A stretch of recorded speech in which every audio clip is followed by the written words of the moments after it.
15 दिवसाच्या अगोदर आम्ही पदाचे राजीनामे दिले आहे.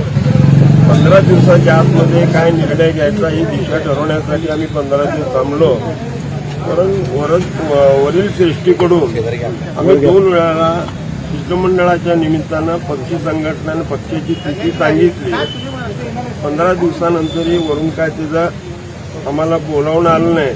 त्यामुळे मी आता काल परवा शनिवारी आम्ही माढा जगदाळे मंगल कार्यालयात सर्व पदाधिकारी मोहोळ असेल, माढा असेल, पंढरपूर असेल, करमाळा असेल अशा सर्वच कार्यकर्त्यांची मिटिंग त्या ठिकाणी घेतली आणि कार्यकर्त्यांना आणि पदाधिकाऱ्यांना विचारलं आपली पुढील दिशा काय ठरवायची. अनेकाच्या बोलण्यामध्ये की आपण आता इतकं होऊन देखील यांना वरच्यांना संघटनेच्या बाबतीमध्ये काय करायचं असेल तर आपण भाजप या पक्षामध्ये प्रवेश करायचा असं सर्वानुमते ठरलं.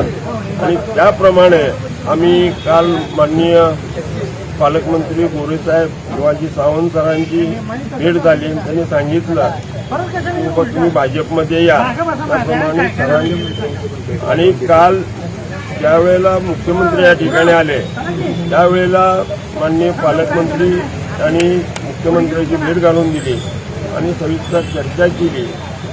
त्यानंतर 2-3 दिवसामध्ये चर्चा करूया, प्रवेश कुठं घ्यायची याची चर्चा करून निर्णय